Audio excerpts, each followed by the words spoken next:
क्या आप और हुमैरा आंटी मेरे और निम्रा की शादी के खिलाफ तो क्या?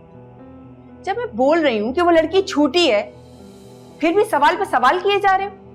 अम्मी तो फिर क्यों पहली मुलाकात में मुझे निम्रा से अपनायत सी महसूस होने लगी?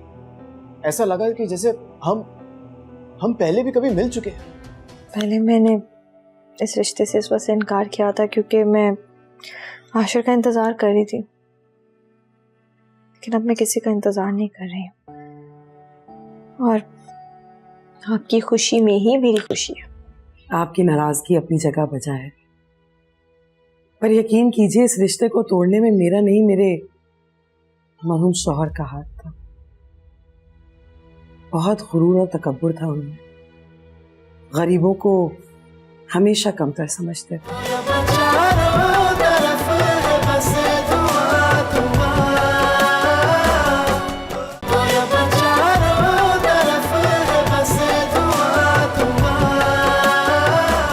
सही, यहाँ मिलते हैं। Okay okay.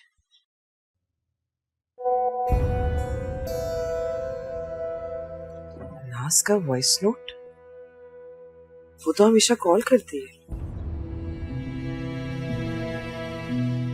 हमारे दरमियान एक छोटा सा तनाज़ा था जो जिब्रान राय की जिद की वजह से बड़ा हो गया था। ये जरूर शहरोज की कारस्तानी होगी।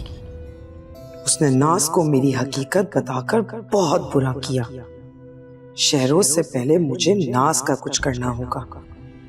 फराज पर भरोसा करके मैंने अपने साथ बहुत बुरा किया।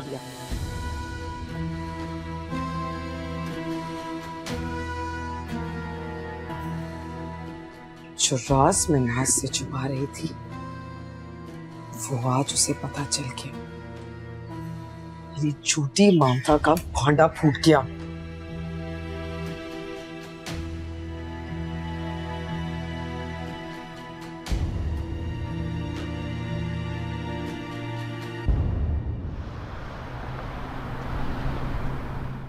मुझे समझ नहीं आ रहा कि नाज की अम्मी ने एक बार रिश्ता तोड़ने के बाद दोबारा क्यों करना चाह रही हैं, और तुमसे क्यों? इसमें परेशानी की क्या बात है? मैं कौन सा रिश्ते के लिए हामी भरने वाला हूँ? पहले तो तैयार हो गए थे ना। उस वक्त तुम्हारी मेरी दोस्ती इतनी मजबूत नहीं थी। मैं समझता था कि अम्मी शायद मेरी खुशियों के बारे में सोचती हैं। और अब वो तुम्हें हराना चाहती हैं और मैं तुम्हें हारने नहीं दे सकता। मैं भी हारना नहीं चाहती, मुझे नाज से खुद मिलना पड़ेगा। तुम नाज को जानती हो? बहुत अच्छी तरह से। उस अमीर घर में जाने के बाद अपनी अम्मी और बहन को तो भूल गई, और अब अपनी सौतेली माँ का हुक्म इस तरह मान रही है ताकि जिंदगी भर उसे उस घर में रहना पड़े। तुम्हें नाज से मिलने की जरूरत नहीं है। मैं अम्मी को मना कर चुका हूँ, तो ये रिश्ता होने का कोई सवाल ही पैदा नहीं होता। जानती हूँ, मगर मैं उसे उसकी खुदगर्जी का एहसास दिलाना चाहती हूँ। मेरी खूनी रिश्तेदार होने के बावजूद वो ऐसा कैसे कर सकती है, जबकि वो जानती है कि मैं तुमसे मोहब्बत करती हूँ। नाज से तुम्हारा खूनी रिश्ता है? सिर्फ रिश्ता होने से क्या होता है? नाज जैसी खुदगर्ज लड़की जब अपनी अम्मी और अपनी बहन को भुला सकती है, मैं तो फिर भी दूर की रिश्तेदार हूँ, उससे मेरी मोहब्बत का एहसास कहाँ से होगा? कमाल है, तुमने सब कुछ उनको बता दिया कि तुम वासिफ से मोहब्बत करती हो, हालांकि वो वासिफ तो कोई और है। मैं तुम्हें आखिरी बार बता रही हूँ कि वो वासिफ तुम हो। बार बार कहकर मुझे तकलीफ ना दो। समझ में नहीं आ रहा निम्रा की बात को सच मानूं या नहीं। मुझे बिल्कुल याद नहीं है कि मैंने कभी उससे मोहब्बत की है। पता नहीं।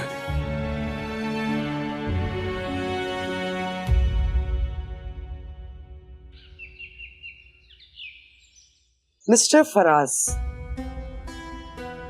आपने साबित कर दिया कि आप पर भरोसा करना मेरी जिंदगी की सबसे बड़ी भूल थी। मैं अकेली गुनाहगार नहीं हूं। इस गुनाह के सफर में आप भी मेरे साथ शरीक हैं।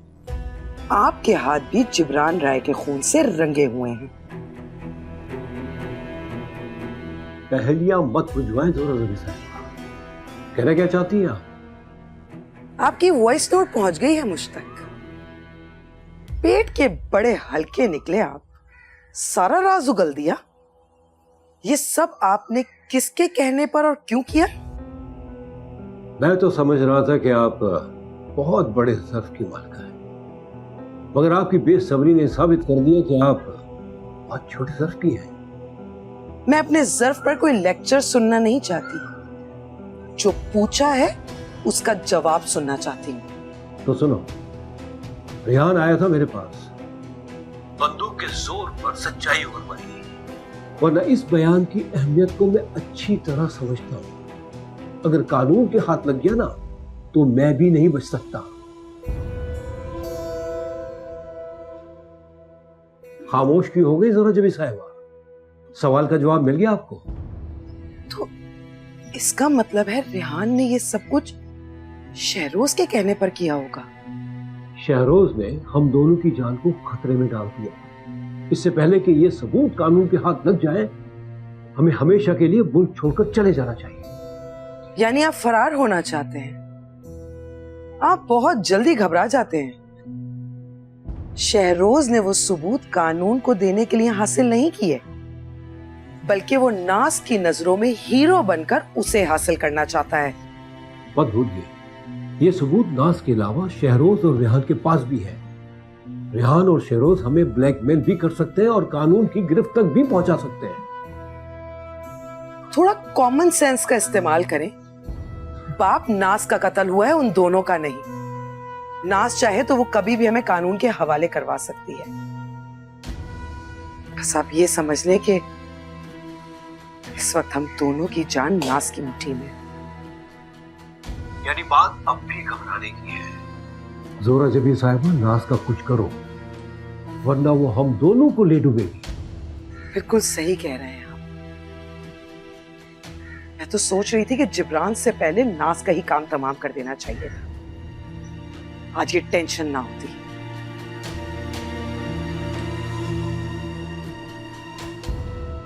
इस नाज का कुछ करना पड़ेगा।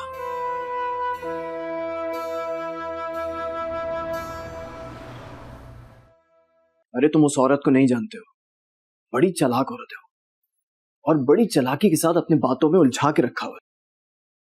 अब अम्मी बजिद हैं, वो चाहती हैं कि मेरा रिश्ता नाज से हो जाए। आंटी बड़ी सीधी और मासूम है, वो जोहरा जबी की चालों को नहीं समझ सकती। वो सिर्फ और सिर्फ निम्रा से छुटकारा चाहती हैं। उनको इस बात से कोई गर्ज नहीं है कि मेरी शादी नाज से हो या किसी और से। मैंने भी उनको कह दिया, अगर आप इसी तरह से अपनी जिद पर कायम रही ना तो एक दिन मैं जान दे दूंगा। इतने सीरियस होने की जरूरत नहीं है, सब कुछ ठीक हो जाएगा। जरा सोचो, नाज अगर उसकी सगी औलाद होती तब भी वो उसका रिश्ता तुम जैसे गरीब लड़के के साथ करती। इस हवाले से मैंने सोचा जरूर है, लेकिन इतनी गहराई से नहीं। सच ये है कि जोहरा जबी सारी जायदाद अकेली वारिस बनना चाहती। वो अच्छी तरीके से जानती कि तुम जैसा गरीब और सादा लौ लड़का जिसके दिल में कोई लालच नहीं है, कल को नाज के हिस्से की जायदाद का तकाजा हरगिज़ नहीं करेगा। वरना इस शहर में रिश्तों की कमी नहीं है।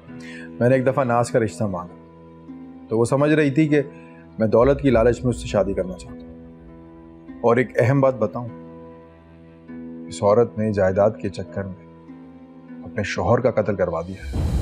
क्या यार, फिर तो ये बहुत खतरनाक औरत है। नाज तो उसकी असलियत जानती ही नहीं। नाज जानकर भी अनजान बनी हुई है। मैंने सबूत भी दिया है, फिर भी वो अपनी मम्मी के बारे में कुछ सुनना नहीं चाहती। अगर अम्मी को ज़ोहरा जबी की असलियत के बारे में मालूम चल जाए तो वो नाज से मेरे रिश्ते की जिद छोड़ देंगी। फिर तुम इन्हें ये सब बता दो। वो मेरी बात पे यकीन नहीं करेंगी। वो समझेंगी कि शायद मैं निम्रा के कहने पे कर रहा हूँ। तुम किसी दिन घर आके अम्मी को उनकी असलियत बता दो। इस तरह मैं इस रिश्ते से बच जाऊंगा और नाज भी तुम्हारी रहेगी। नाज तो मेरी ही रहेगी। मैं ये चाहता हूँ कि निम्रा तुम्हारी रहे। दरअसल आंटी तुम्हारी यादाश्त जाने की जिम्मेदार निम्रा को समझती है, इसलिए उन्हें निम्रा कबूल नहीं है। मैं निम्रा के अलावा किसी और को कबूल नहीं करूंगा। कबूल करना भी नहीं चाहिए, आखिर तुम उससे मोहब्बत करते हो। तुम्हें किसने बताया कि मैं निम्रा से मोहब्बत करता हूँ? आंटी ने। मैं समझता था कि सिर्फ निम्रा ही कह रही है, लेकिन अब तो अम्मी भी कह रही है। इसका मतलब कुछ ना कुछ सच्चाई तो जरूर है। निम्रा भी सच कह रही है और आंटी भी सच कह रही है। तुम्हारी याददाश्त जाने की वजह से तुम अपनी पिछली जिंदगी के मुतालिक सब भूल गए। मैं वासिफ से मोहब्बत करती हूँ और वो भी मुझसे मोहब्बत करता है। तो वो यहाँ रिश्ता लेकर क्यों आया था? उस वक्त तुम लोगों को अपनी मोहब्बत याद नहीं थी? तुम जब माया को मंगनी की दावत देने गई थी तो उसे तुम्हें कुछ नहीं बताया? माया से भी मैंने यही सवाल किया था, मगर वो लाजवाब थी। मगर मैं लाजवाब नहीं हूँ। उस वक्त वासिफ की याददाश्त चली गई थी, उसे माजी का कुछ भी याद नहीं। कोई औरत अपने शौहर को कत्ल करवा दे, भला ये कैसे मुमकिन है? और जोहरा जबी तो ऐसी औरत हो ही नहीं सकती जो दिल की इतनी अच्छी हो, अमीर और गरीब में फर्क नहीं करती। इसके बारे में ये कहना सरासर झूठ है।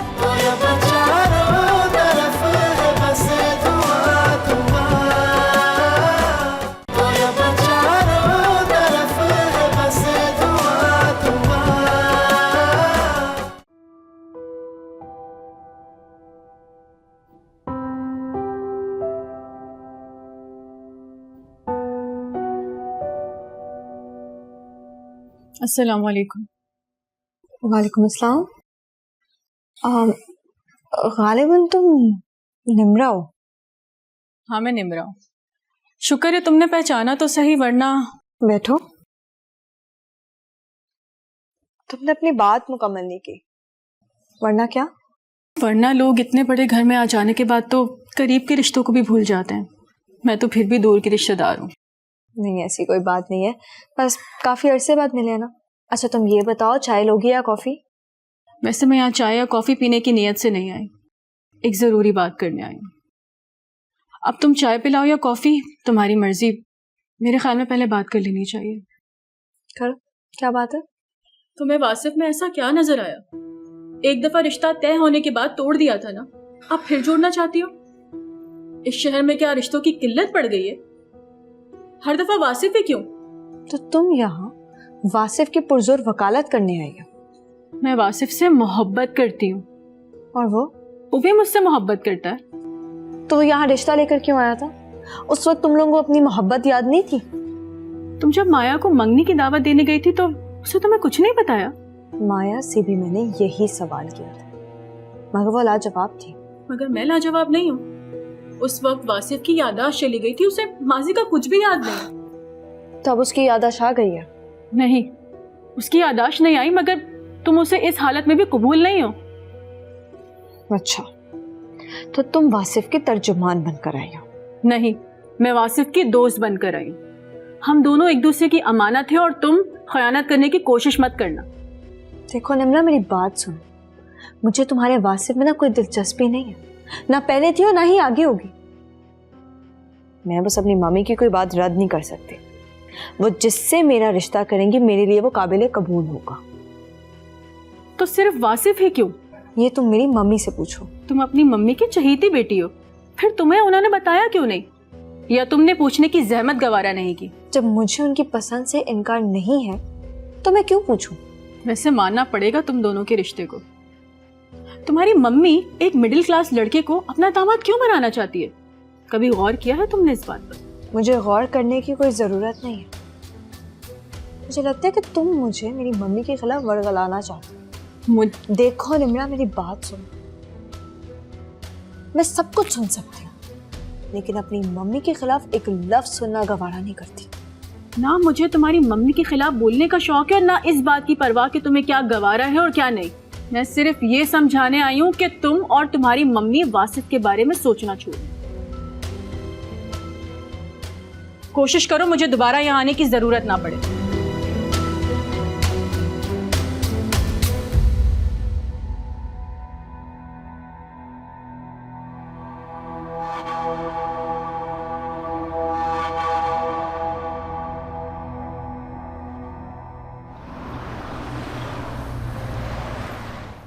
बेटा तुम भी निम्रा की जबान बोलने लगी। क्या मतलब? निम्रा ने ये बातें वासिफ से कही होंगी और वासिफ ने तुमसे कहा होगा, और अब तुम मुझे बता रहे हो। बेटा, इन बातों का हकीकत से कोई ताल्लुक नहीं है। कोई औरत अपने शौहर को कत्ल करवा दे, भला ये कैसे मुमकिन है? और ज़ोहरा जबी तो ऐसी औरत हो ही नहीं सकती जो दिल की इतनी अच्छी हो, अमीर और गरीब में फर्क नहीं करती। इसके बारे में ये कहना सरासर झूठ है। आपसे ज्यादा उन लोगों को मैं जानता हूँ। चले मान लेते हैं कि वो इतनी ही अच्छी हैं, फिर भी वासिफ का रिश्ता आप उनकी बेटी से नहीं करेंगे। देखो, तुम वासिफ के दोस्त जरूर हो, लेकिन इसका हरगिज मतलब ये नहीं है कि तुम हमारे जाती मामलात में भी मुदाखलत करो। आंटी, आपके जाती मामले से ज्यादा मेरा मामला है। आप मेरे लिए काबिल एहतराम हैं, मगर एहतराम में मैं कतई बर्दाश्त नहीं करूंगा कि कोई मेरी हक तलफी करे, और मैं एहतराम का राग अलापता रहूं। मैं क्या हक तलफी करने लगी तुम्हारी? अगर नाज का रिश्ता वासिफ से हुआ तो फिर मेरी हक तलफी हो जाएगी, क्योंकि नाज सिर्फ मेरी है, और आप अपनी जिद से पीछे हट जाएं। वासिफ पे निमरा का हक है। एक मां होकर आप अपने औलाद की हक तलफी ना करें। औलाद के लिए माएं अपनी जिंदगी वार देती हैं, फिर आप क्यों अपने बेटे की खुशियों में जिद की दीवार बन के खड़ी हैं? यही वजह है कि वासिफ इतना खुदसर हो गया है। निमरा अपनी मोहब्बत की आड़ में मेरे बेटे को बरगलाती है, और तुम अपनी दोस्ती की दुहाई देकर नाज से रिश्ता करने के लिए मना कर रहे हो। दोस्त तो मुखलिस होते हैं, लेकिन तुम्हारी दोस्ती में मुझे कोई मुखलसी नजर नहीं आ रही, वरना तुम नाज से दस्तबरदार हो जाते। वाह आंटी वाह, आपकी सोच से अंदाजा हुआ कि आपको सिर्फ अपनी पड़ी, दूसरों का तो कोई ख्याल ही नहीं। मेरे मरहूम दादा अक्सर एक मुहावरा कहा करते थे, जहां हो मेरा नूर जमाल, गधा घोड़ा सब हलाल। अब जाके समझ में आया, ये मुहावरा आप जैसे लोगों के लिए कहा गया है, जिसको सिर्फ अपना मुफाद अजीज है। आंटी, मैं नाज को लेके बहुत सीरियस हूं। आज के बाद आप कुछ भी सोचिए, और वासिफ और नाज के रिश्ते के बारे में मत सोचिए। मेरी कोई बात बुरी लगी हो तो मुझे बेटा समझ के माफ कर दीजिएगा। आज तक ऐसी तल्ख बातें मेरे बेटे ने भी मुझसे नहीं की। फिर भी आप वासिफ के साथ सौतेली माओ जैसा सलूक कर रही हैं। मैं निमरा से कभी नहीं मिला। वो वासिफ की यादाश्त जाने के बाद भी साबित कदम रही। मेरा मशवरा है, वासिफ से निमरा का रिश्ता करके बहू की शक्ल में बेटी घर ले आए।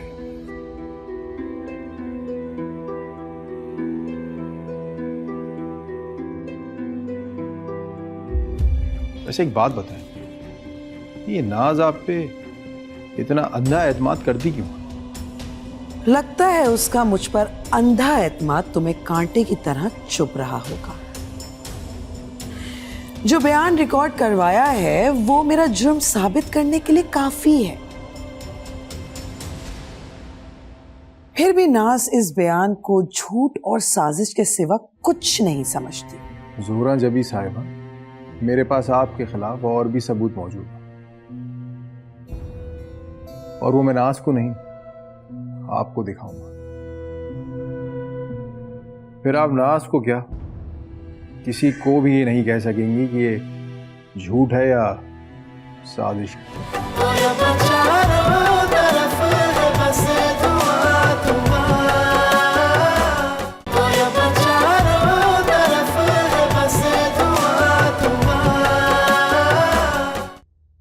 तुम्हारे अरमानों का जनाजा निकलने पर मुझे बहुत अफसोस हुआ।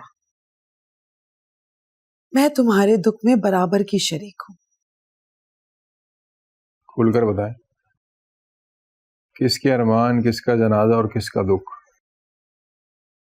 फराज का बयान रिकॉर्ड करवा के नाज को मेरे खिलाफ करने की साजिश नाकाम हो गई।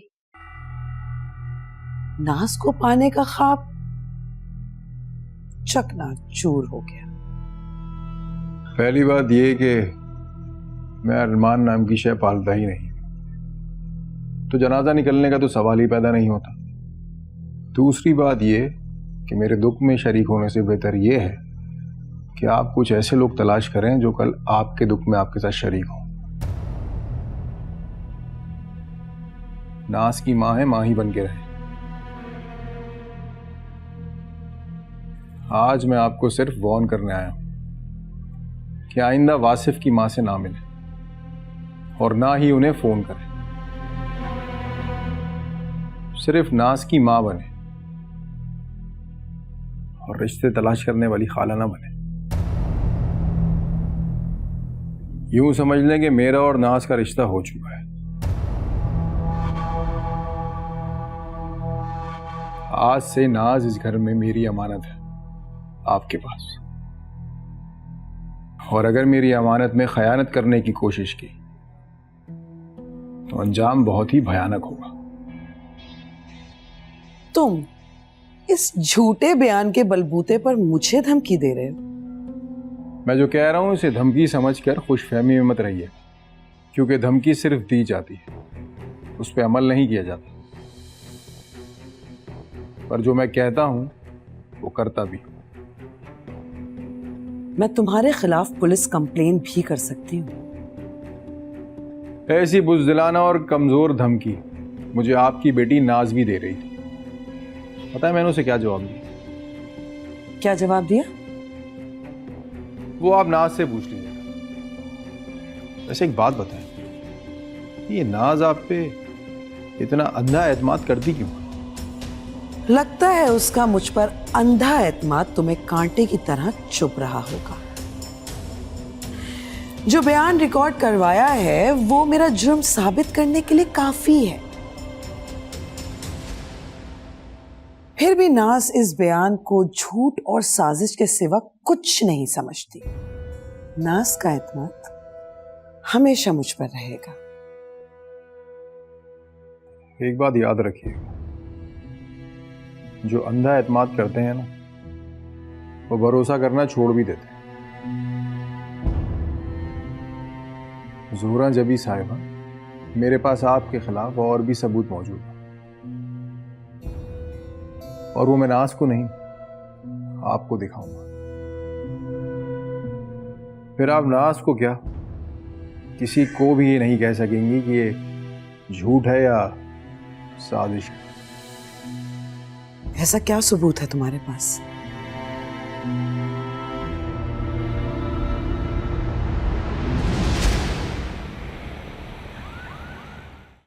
मैं बताती हूँ, गौर से सुनो।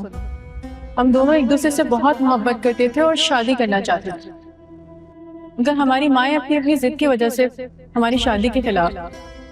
एक दिन हम कोर्ट मैरिज करने जा रहे थे, पता नहीं अचानक कहाँ से कार आ गई और उसका हमारी बाइक से एक्सीडेंट हो गया, और उस हादसे में तुम्हारी याददाश्त चली गई।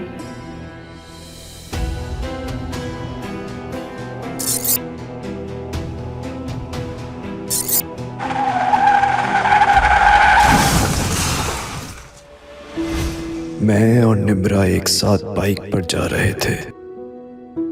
निम्रा कहाँ रह गई? शायद हम दोनों कोर्ट मैरिज करने जा रहे थे। शाम तक हमारे घरों में बड़ा हंगामा होगा। तुम ठीक कह रही हो। पहले तो मैं अकेली थी, मगर अब तुम भी अकेले हो गए। हमारी माएँ अपनी अपनी जंगों में एक हो गई है, मगर हम दोनों अकेले रह गए। जो भी करना है प्लीज देर मत करो, वरना अम्मी मेरी शादी कहीं और कर देंगी। फिक्र नहीं करो, मैं ये नौबत आने नहीं दूंगा।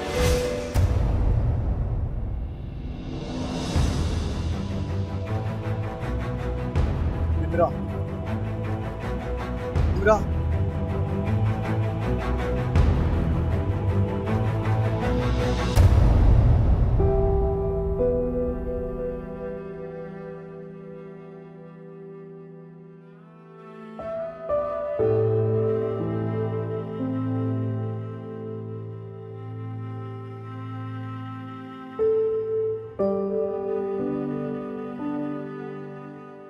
क्यों बेटा, नौकरी मिल गई? तुम्हारे चेहरे की मायूसी बता रही है कि तुम नाकाम लौटे हो। मैं ना कहती थी कितनी आसानी से नौकरी नहीं मिलती। निम्रा यहाँ आई थी। निम्रा यहाँ क्यों आएगी? उसका यहाँ क्या काम? निम्रा अपने घर पर होगी। क्यों अपने घर पे होगी? वो तो मेरे साथ थी। हम दोनों एक साथ बाइक में जा रहे थे। हमारा एक्सीडेंट हुआ था। अब आप मुझे ये बताइए कि जब हमारा एक्सीडेंट हुआ, क्या उस वक्त हमारी कोर्ट मैरिज हो चुकी थी? शुक्र अल्हम्दुलिल्लाह, बेटा तुम्हारी याददाश्त वापस आ गई। क्या मालिक, मेरा लाख लाख शुक्र है। हाँ अम्मी, मुझे सब कुछ याद आ गया है। प्लीज मुझे बताइए, क्या निम्रा से मेरी शादी हुई थी? ना तो तुम्हारी निम्रा से शादी हुई थी और ना ही मैं होने दूंगी। अगर मेरी निम्रा से शादी नहीं हुई तो कोई बात नहीं, हो जाएगी। मुझे शादी करने के लिए ना आप और ना ही हुमैरा आंटी की इजाजत की जरूरत है।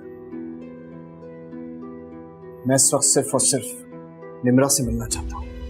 ये मोबाइल किसने दिया तुम्हें?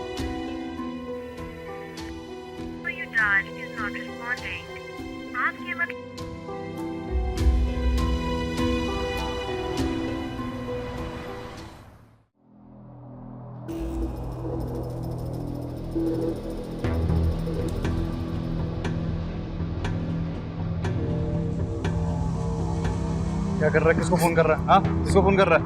हाँ, किसी को नहीं।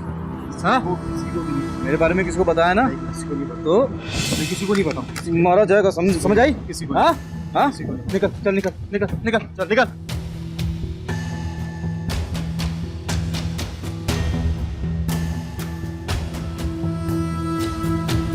हेलो,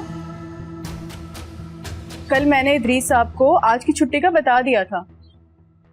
हाँ, मैं कल ऑफिस जरूर आऊंगी। आज की छुट्टी इतनी मुश्किलों से मिली है। चलो ठीक है, कल ऑफिस में मुलाकात होती है। वासिफ, तुम कैसे आना हुआ? तुम बताओ कैसे आना हुआ? क्या बात है, आज बहुत खुश नजर आ रहे हो। तुम्हारे लिए बहुत बड़ी खुशखबरी लाया हूँ। खुशखबरी? कैसी खुशखबरी? आज तुम्हें तुम्हारा वासिफ मिल गया। मैं समझी नहीं। मेरी याददाश्त वापस आ चुकी है। मेरा दिमाग अब कोरा कागज नहीं रहा। वासिफ, क्या तुम सच कह रहे हो? जिससे मोहब्बत की जाए उससे कभी झूठ नहीं कहा जाता।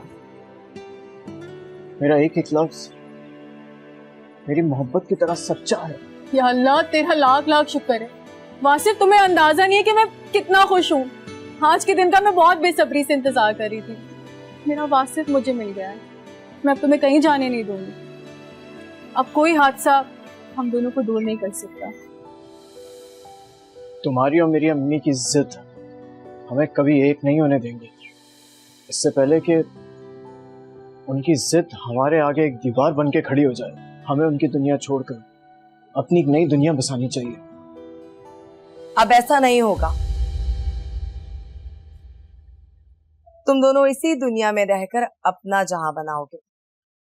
और पता है, मैं इतनी खुश हूं इस बात से। निम्रा के साथ मैं भी बहुत बेचैनी से इस दिन का इंतजार कर रही थी। हैरान होने की जरूरत नहीं है, मैं अब वो वाली हुमैरा जहां नहीं रही। अम्मी ठीक कह रही है वासिफ। अब ये मेरी अम्मी के साथ साथ मेरी सहेली भी है। अब हमें कोर्ट जाकर शादी करने की जरूरत नहीं है। आंटी, आप में इतनी तब्दीली आई कहां से? मुझे यकीन नहीं आ रहा। जब इंसान अपनी जिद और अना छोड़ दे तो वो एक अच्छा इंसान बन जाता है। और अब तुम दोनों देखना, मैं और आमना मिलकर कैसी धूमधाम से तुम दोनों की शादी करेंगे। ना तो तुम्हारी निम्रा से शादी हुई थी और ना ही मैं होने दूंगी। क्या सोच रहे हो बेटा? मैं सोच रहा था कि अगर ये जिद और अना ना होती, किसी के लिए कोई प्रॉब्लम ना होती। देखो बेटा, जो हो गया उसे भूलने की कोशिश करो।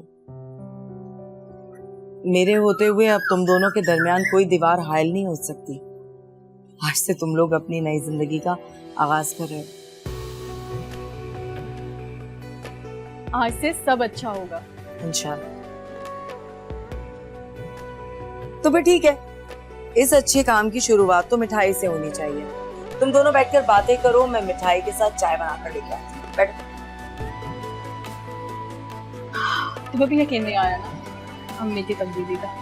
मैं भी निम्रा और वासिफ के लिए अच्छा और बेहतर ही सोचती हूँ। तुम खुदगर्ज बनकर सोच रही हो। अपनी बेटी की खुशी के लिए तुम मेरे बेटे को खिलौना समझकर उसको देना चाहती हो। माफ करना, ये मुझे मंजूर नहीं। मैं ऐसा होने नहीं दूंगी। अम्मी, मैंने आपकी नाफरमानी की है, मुझे प्लीज माफ कर दीजिए। मैं आपसे वादा करता हूँ, मैं हमेशा फर्माबरदार बन के रहूंगा। प्लीज मुझे माफ कर दीजिए। मैंने अपनी खुशी और गर्ज की खातिर आपकी आना और आपके जज्बात का कत्ल किया है।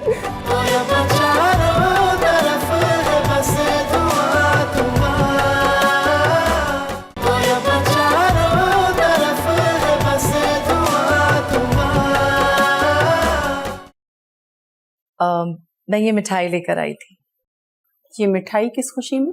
अल्लाह ने इतनी बड़ी खुशी अता की है और तुम्हें पता नहीं, माशाल्लाह से इतना बड़ा अल्लाह का करम हो गया कि वासिफ बेटे की याददाश्त वापस आ गई। मैं तो तुमसे खुशी बांटने के लिए आई थी, सोचा खाली हाथ जाना मुनासिब नहीं होगा तो मिठाई लेकर आ गई। बस अल्लाह खुशी मुबारक करे। वाकई खुशी की बात है। मिठाई का शुक्रिया। शुक्रिया तो मैं तुम्हारा अदा करूंगी जब तुम मुझे अपनी समधन बनाओगी। देखो आमना, जानती हो दोनों बच्चे एक दूसरे को बहुत चाहते हैं।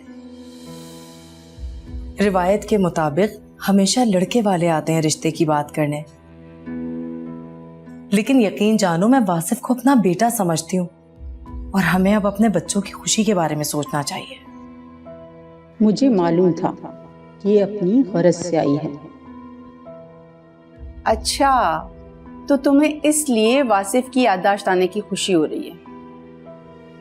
अगर वासिफ की याददाश्त वापस नहीं आती तो तुम क्या सारी जिंदगी अपनी बेटी को घर बिठा कर रखती? कैसी बातें कर रही हो तुम? मैं तो यहाँ पर मोहब्बतें बांटने आई हूँ और तुम मेरी मोहब्बत का जवाब नफरत में दे रही हो। क्यों? अपनी गर्ज को मोहब्बत का नाम देना गलत है उमेरा जहां। तुमने मेरे सवाल का जवाब नहीं दिया। देखो आमना, पहले मैं भी वासिफ के बारे में यही सोचती थी जो तुम निम्रा के लिए सोच रही हो।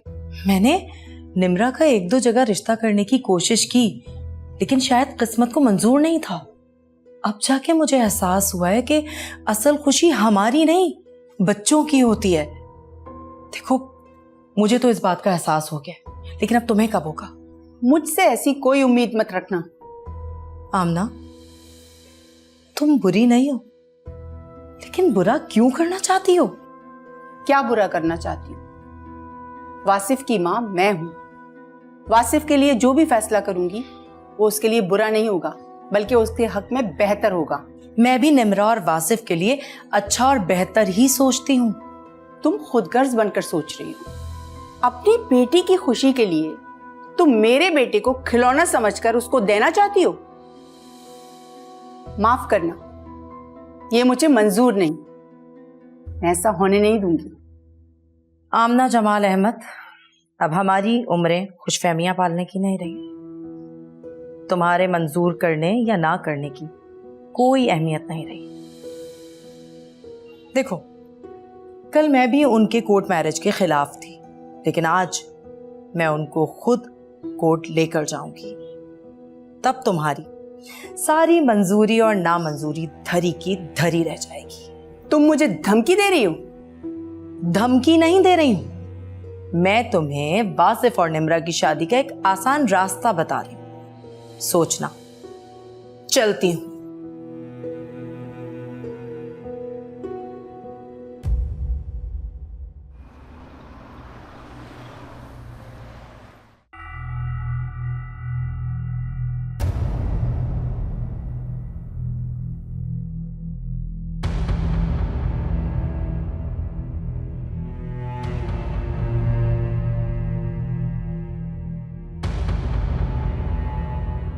वासिफ, मेरे मना करने के बावजूद तुम निम्रा से शादी के लिए बाज़िद थे।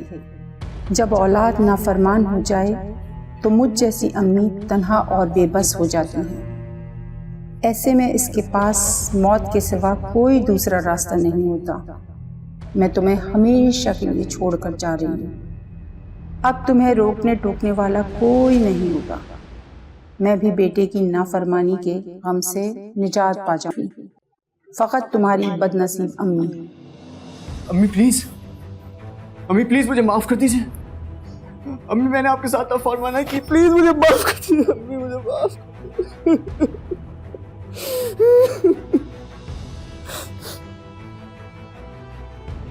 अम्मी, मैंने आपकी नाफरमानी की, मुझे प्लीज माफ कर दीजिए।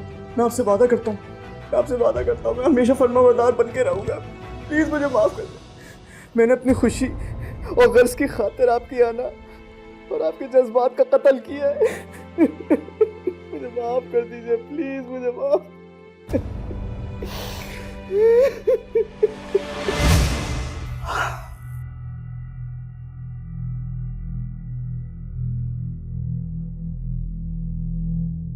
मैं जहर खाकर मर चुकी हूँ। इस ख्वाब को आने की क्या वजह हो सकती है?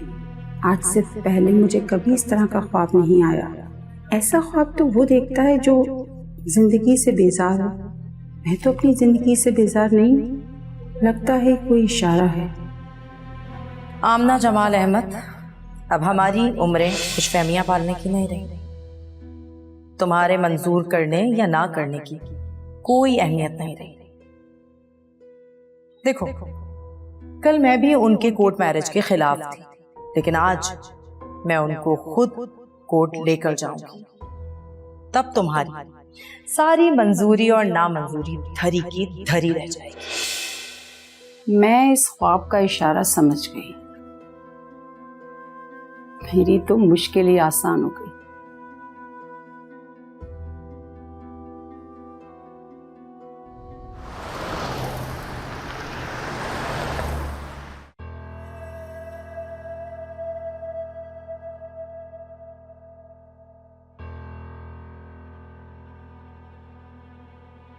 भाग भाग कर मैं थक गया हूं।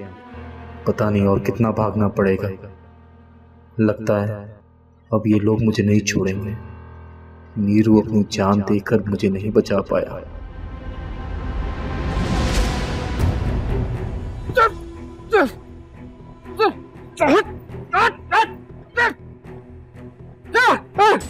बहुत भागा है आरामखोर, मुझे माफ कर दो।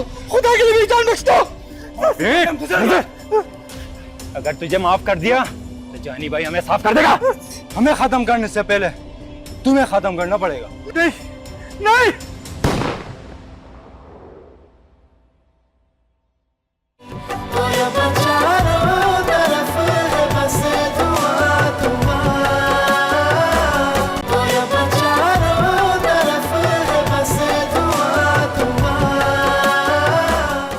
देखो बेटा, मैं चाहता हूं कि तुम वो सबूत खत्म कर दो।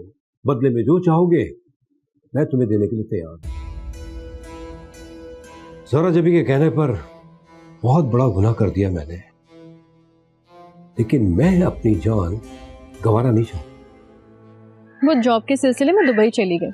हैरत है तुम्हें कुछ पता नहीं। लगता है तुम्हें इस घर के पुराने मकीनों की याद यहाँ ले आई। ये मेरी माँ का घर है, मैं इसकी वारिस हूँ। जहाँ तक मुझे याद पड़ता है तुम उस घर की वारिस हो जिसके लिए ना सिर्फ तुमने इस मकान की कुर्बानी दी बल्कि अपने उन रिश्तों को भी कुर्बान कर दिया। तुम अपनी जान की धमकी देकर मेरी ममता को ब्लैकमेल करना चाहते हो। जान तुम्हारी नहीं मेरी जाएगी। अगर तुमने निम्रा से शादी या कोर्ट मैरिज करने की बात कही ना तो ये सारा जहर मेरे जिस्म में जाएगा।